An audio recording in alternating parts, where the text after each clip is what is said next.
예, 정말 잘합니다. 잘하고 너무너무 은혜 받았고요. 우리 아기 탄생 우리 하나님께서 우리 성탄절을 맞이하여서 참 이 찬양을 통해서 또 오케스트라 연주를 통해서 큰 영광 받으신 줄 믿습니다. 우리 좌우에 있는 분하고 한번 축복하십시다. 인사하고 메리 크리스마스. 예. 메리 크리스마스. 메리 크리스마스. 오늘 말씀 보니까 동방 박사들이 별을 보고 아기 예수를 찾아와서 예루살렘까지 왔다. 그런데 그 아기가 유대인의 왕이었다고 합니다. 그러니 이 소식을 들은 헤롯 왕이 누구보다 깜짝 놀랐습니다. 내가 왕인데 무슨 또 왕이 태어났을까? 깜짝 놀랐을 것입니다. 그래서 동방 박사들로부터 이 이야기를 듣고 깜짝 놀라서 헤롯 왕이 서기관들과 대제사장들을 모두 모아서 물었습니다. 메시아 그리스도가 어디서 나겠느냐? 그랬더니 선지서 미가서 5장 2절 말씀을 인용하면서 서기관들과 대제사장들이 이렇게 헤롯 왕에게 보고를 하죠. 유대 땅 베들레헴 가장 작은 고을에서 태어날 것을 선지자들이 예언하고 있습니다. 본문 6절입니다. 또 유대 땅 베들레헴아 너는 유대 고을 중에서 가장 작지 아니하도다. 너에게서 한 다스리는 자가 나와서 메시아겠죠. 내 백성 이스라엘의 목자가 되리라 하였음이니이다. 유대 땅 고을 중 가장 작은 베들레헴 땅에 메시아가 탄생할 것이고 그리스도가 탄생할 것이고 유다 왕이 탄생할 것이다. 그렇게 예언되어 있습니다. 그렇게 유대 고을 중에서 가장 작은 고을 베들레헴에서 아기 예수가 태어나셨습니다. 저 왕궁이 있는 예루살렘 화려한 도성에서 탄생한 것이 아니고 로마 총독부가 있는 저 가이사라 빌립보에서 태어난 것이 아니고 유대 땅 중에 가장 작은 땅 보잘것없는 한 700-800m 고지에 있다고 해요. 저도 가보았지만은 그 촌 마을 사람들이 별로 잘 알지 못하는 베들레헴에서 아기 예수가 탄생하셨다고 성경은 말씀합니다. 그게 가장 작은 땅, 알려지지 않은 땅, 무명의 땅. 우리도 보통 그렇잖아요. 우리 대한민국에도 보면 무슨 마을, 무슨 동 하면은 저도 동독에 오기 전에 제기동은 한 번도 들어본 적이 없습니다. 믿으시면 아멘 하시기 바랍니다. 나는 청량리는 들어본 적이 있어도 제기동은 들어본 적이 없습니다.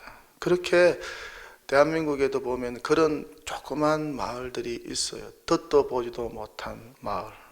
그런 마을 중에 하나가 베들레헴이었어요.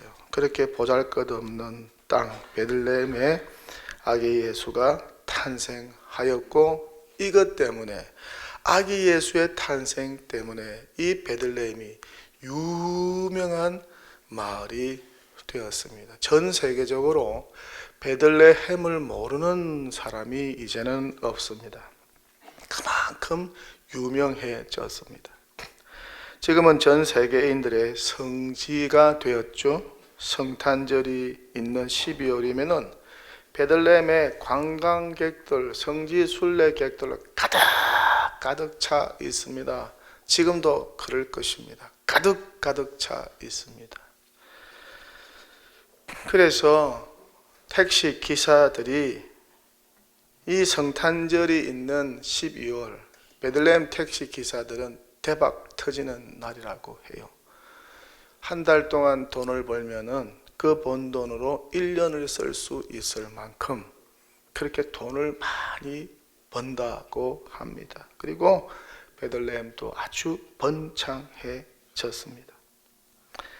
관광객 성지 순례객들이 얼마나 많이 오시는지, 그렇게 보잘것없고 매우 작은 마을 베들레헴이 세계적으로 유명해졌어요. 아기 예수 때문에, 구주 탄생 때문에 유명해졌어요. 영원토록 역사 속에 베들레헴은 회자될 것입니다. 칭송받을 것입니다. 유대 땅 베들레헴이 그렇게 아기 예수 탄생으로 유명해졌어요. 매우 작은 거울이, 사람들도 잘 몰랐던 그 거울이 그렇게 유명해졌어요. 저도 몇 해 전에 우리 교회 성지 순례단과 함께 베들레헴을 방문했습니다. 너무 좋았어요. 너무너무 좋았어요. 그래서 기회가 되면 한 번 더 베들레헴을 내가 가보았으면 좋겠다고 하는 그런 생각을 해보기도 했습니다. 작은 마을을 통해서 위대한 역사를 이루어 가시는 하나님, 그 하나님께서 동일하게 작은 자를 통해서, 보잘것없는 자를 통해서 구원의 역사를 이루어 가신다는 사실. 요셉도 작은 자였고 다윗도 작은 자였어요. 다윗의 고향이 베들레헴이죠. 막내였습니다. 정말 형제들 가운데서도 보잘것없는 자였습니다. 예수님의 제자들도 다들 작은 자였어요. 직업도 그랬습니다. 별 볼 일 없는 마이너들이었습니다. 루저들이었습니다. 주목받지 못하는 자들이었습니다. 마리아를 비롯한 여인들, 예수님의 공생의 사역 가운데 물심양면으로 도왔던 여인들도 그랬습니다. 다들 작은 자들이었습니다. 병든 자들이었고 귀신 들린 자들이었고 창기들도 그 가운데 있었다는 이야기도 있습니다. 예수님 만나서 다 변화된 사람들이었습니다. 유대인을 구한 에스더 왕비, 페르시아의 왕비, 그녀는 원래 고아였습니다. 삼촌 모르드게가 키웠죠. 다니엘과 세 친구는 포로였어요. 신분이 포로의 신분이었습니다. 그런데 총리가 되고 장관이 되었습니다. 정말 별 볼 일 없는 사람들이었습니다. 사사 기드온은 금 많은 자였습니다.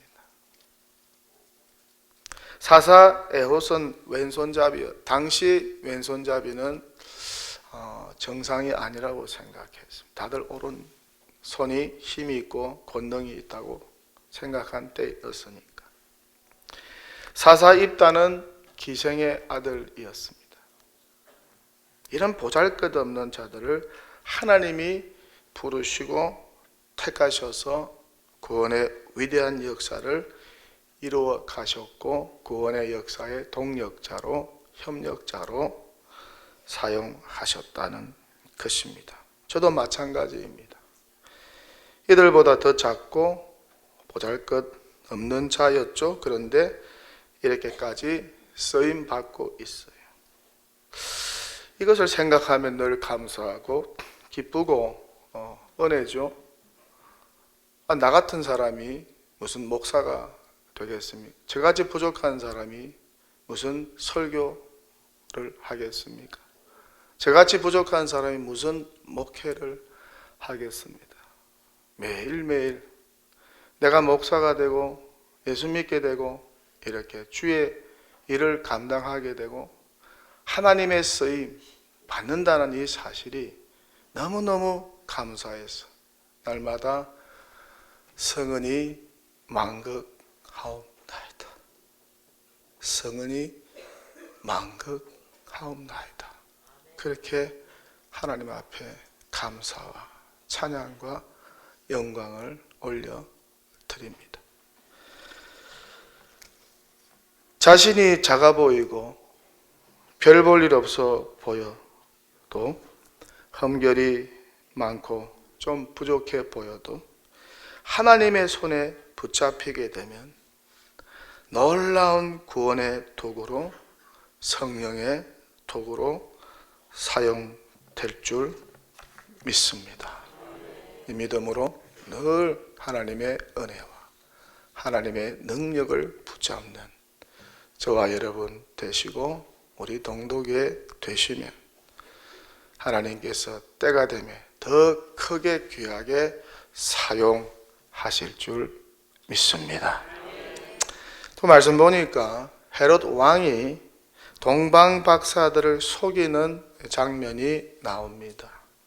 동방 박사들을 불러 헤롯 왕이 별이 나타난 때를 자세히 물어보고 베들레헴에 가서 아기를 보거든 그 아기에 대하여 자세히 알아보고 어떻습니까? 돌아가는 길에 자기를 찾아와서 자세히 알려달라고 합니다. 왜요?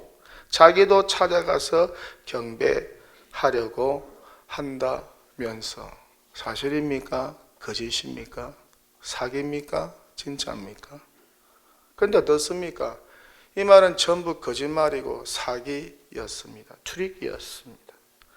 동방 박사들이 아기 예수를 경배한 후에 돌아가려고 하는데 꿈의 주의 사자가 동방 박사들에게 나타났어 헤롯에게 돌아가지 말라고 지시를 했죠.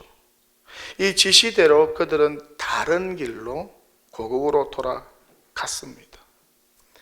이후 어떤 일이 벌어지나요? 헤롯 왕은 뒤늦게 이 사실을 알게 되고 어떻습니까? 베들레헴과 모든 지경 안에 있는 2살 아래인 사내 아이를 다 죽이라 명합니다. 헤롯이 무슨 아기 예수를 찾아 경배를 합니까? 그 아기 찾아서 죽이려고 했지요. 그러니까 보세요. 아기 예수 못 찾아서 2살 아래에 있는 베들레헴 지경 경내에 있는 사내 아이들 다 군인들 보내어서 잡아서 죽였습니다. 악한 왕입니다. 어떻게 이런 악행을 사람의 탈을 쓰고 자행할 수 있을까? 요즘에도 이런 악한 통치자들이 있죠.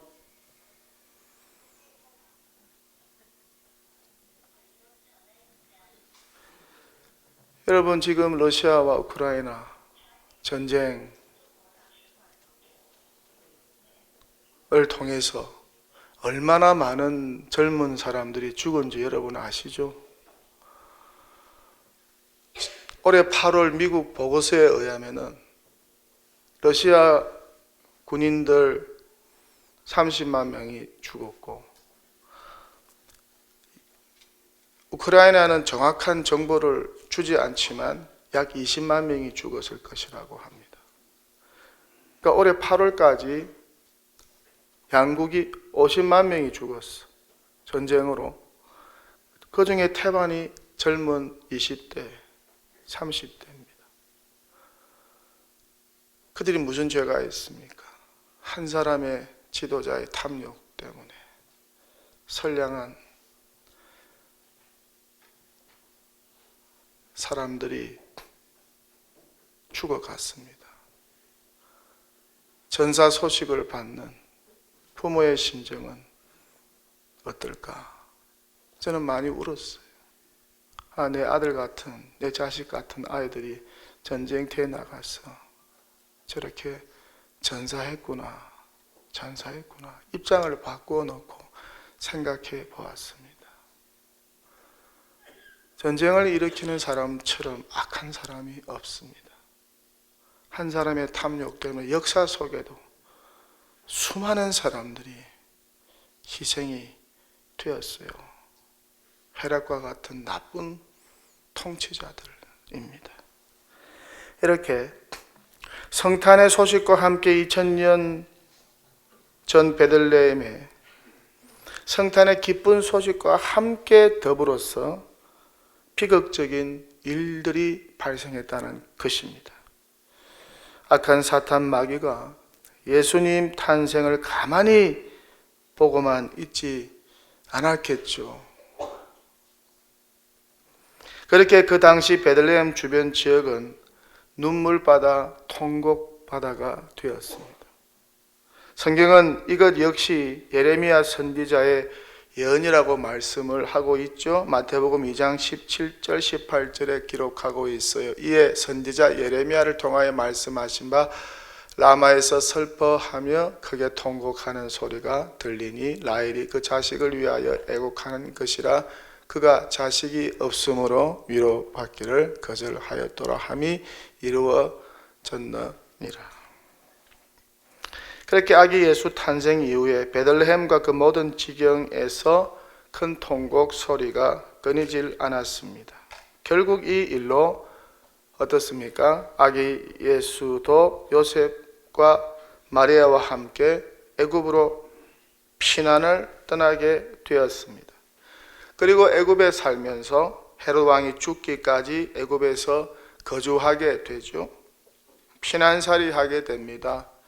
여기 나이 드신 분은 피난살이 해보신 분들 있죠? 저 북쪽에서 남쪽으로, 또 남쪽에서 더 남쪽으로 살기 위해서 피난살이 한 분들이 있고, 어떤 분은 저 미국으로, 어떤 분은 남미로, 어떤 분은 일본으로 피난살이를, 아니면 저 러시아로 피난살이를 떠난 대한민국 사람들이 많습니다. 피난살이 힘듭니다. 이민생활 남의 땅 가서 살아보세요. 고통입니다. 차별이 많습니다. 힘든 것이 보통이 아닙니다. 자기 나라에서 사는 것보다 서너 배 힘든 것이 피난살이요 외국 생활입니다. 주님께서 어릴 때부터 그렇게 고생 하셨습니다. 그래서 예수님 앞에 사람들이 많이 나옵니다. 십자가 앞에서 많이 엎드립니다. 위로를 받습니다. 왜? 예수님도 고통당하는 사람들의 그 고통을 다 당하셨으니까. 인간이 당할 고통을 태어날 때부터 십자가에 죽으시고 부활하여 성천하실 때까지 다 당하셨어요. 그러니까 예수님 때문에 위로받는 사람들이 얼마나 많습니까? 우리는 헤롯 왕처럼 거짓말장애가 되면 안 됩니다. 아기 예수 탄생을 기뻐하고 즐거워하고 경배하는 우리 성도들은 헤롯 왕처럼 거짓말하면 안 됩니다. 늘 정직해야 해요. 하나님은 정직한 자와 함께 하시고 정직한 자를 축복하십니다. 사단 마귀는 어떻습니까? 성경에서 거짓의 아버지라고 하죠.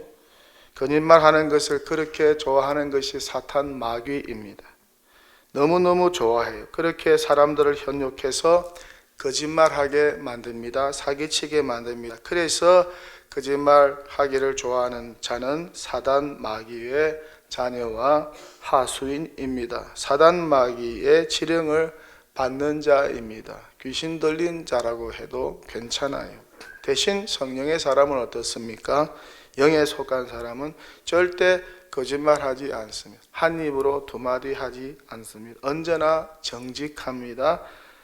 언제나 있는 그대로입니다. 첨삭하지 않습니다. 진실합니다. 바르고 의롭습니다. 이런 정직한 사람들이 많아져야 할 것입니다. 우리 모두 정직한 주의 백성 되어야 합니다. 정직하면 하나님이 함께 하시고 하나님이 도와주십니다. 정직하면 하나님께서 그 인생을 책임져 주십니다. 이런 정직한 교회, 이런 정직한 성도 되시기를 바랍니다. 마지막으로 말씀 보니까 별을 쫓아 아기 예수 깨운 동방 박사가 아기 예수의 탄생을 축하하면서 경배하는데 빈손으로 오지 않았다는 사실. 축하 선물을 가져왔어요. 별빛이 머문 집으로 들어가 아기와 그 어머니 마리아와 함께 있는 것을 보고 동방박사들이 엎드려 아기께 경배하고 법의 함을 열어서 황금과 유향과 몰약을 아기 예수께 예물로 바쳤습니다. 황금은 불변하는 성질 때문에 동서고금을 통해 매우 값진 선물이죠. 유향은 값비싼 향유의 한 종류로서 반질반질하고 향내가 나고 흰색의 액체이며 아라비아 지방의 관목 껍질에서 자국을 내어 추출하여 만든 매우 귀한 것이라고 합니다. 몰약은 주로 아라비아에서 자라는 나무에서 추출되는 액체로서 좋은 향기를 내기 때문에 상당히 가격이 고가의 품목이라고 합니다. 동방박사들이 이 황금, 유향, 몰약을 어디에 담아? 법의 함에 담아서 먼 길을 왔고 아기 예수 앞에서 그 법의 함을 열어서 황금, 유향, 몰약을 꺼내어서 아기 예수께 드렸다. 선물로 바쳤다는 것입니다. 우리는 어떤 예물을 준비하여 아기 예수께 드릴까? 우리 하나님은 우리의 구원을 위하여 아들을 바쳤고 하나님의 아들로 이 땅에 오신 예수님은 저와 여러분의 구원을 위하여 십자가에서 자기 생명을 속죄의 제물로 바쳤습니다. 이것이 너무 고맙고 감사해서 우리는 하나님 앞에 예배하러 올 때마다 빈손으로 올 수가 없다는 것입니다. 하나님 앞에 오늘 2023년 성탄절 감사 예배에 참여하면서 여러분은 어떤 예물을 준비해 오셨습니까? 법의 함에서 황금과 유향과 몰약을 꺼내는 저 먼 땅에서 그 예물을 가지고 오는 그 정성으로 예물을 하나님께 바쳤습니까? 1,000원짜리를 바친다고 한번 생각해 보십시다. 봉투에 담아서 마음과 뜻을 정성을 다해서 감사의 내용을 적어서 하나님 앞에 바치는 성도가 있을 것이고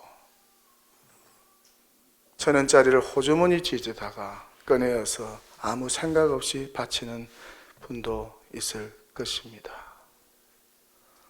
하나님께서 어떤 헌금을 받으시겠습니까? 1,000만 원을 헌금으로 드립니다. 그냥 1,000만 원 바칩니다.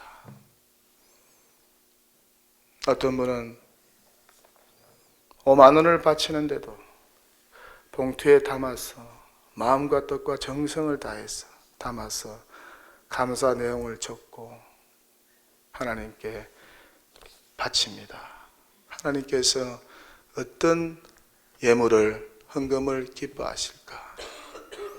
하나님은 가난한 자가 아니십니다. 하나님은 부유하십니다. 모든 것을 다 가지고 계십니다. 하나님은 액수가 중요한 게 아닙니다. 하나님은 그 액수 이면에 있는 헌금의 예물 이면에 있는 마음을 보시기를 원하십니다. 그 마음의 중심과 정성을 보기를 원하십니다. 그래서 사람은 외모를 보나 하나님은 중심을 보신다고 말씀을 하고 계십니다. 여러분이 바치는 헌금 크고 작든 간에 그 헌금에 동방 박사들과 같이 정성과 마음이 그 예물에 담겨져 있는가? 담겨져 있다면 과부의 두 렛돈과 같이 하나님께서 그 예물을 기쁘게 받으실 것입니다. 그러나 정성이 없다면 하나님께서 그 예물을 과연 기쁘게 받으실까? 저와 여러분이 하나님 앞에 드리는 예배, 정성이, 마음이 들어가 있는 예배인가? 찬양을 한 곡 불러도 마음이, 정성이 스며든 찬양인가? 기도를 하여도 정성과 마음이 스며든 한마디의 기도인가? 한번 저와 여러분의 지나온 신앙생활을 깊이 돌이켜 보십시다. 동방 박사들의 예배하는 이 모습과 예물을 준비하여 가지고 와서 아기 예수께 바치는 이 모습을 바라보면서 과연 우리에게는 주님을 향한 주님 사랑에 대한 은혜의 보답으로 정성과 마음이 담겨진 예배, 찬송, 헌금, 봉사, 섬김을 하고 있는지 우리 한번 돌아보면서 주님의 음성 듣고 돌아가는 복된 성탄 되시기를 주님의 이름으로 간절히 축원합니다.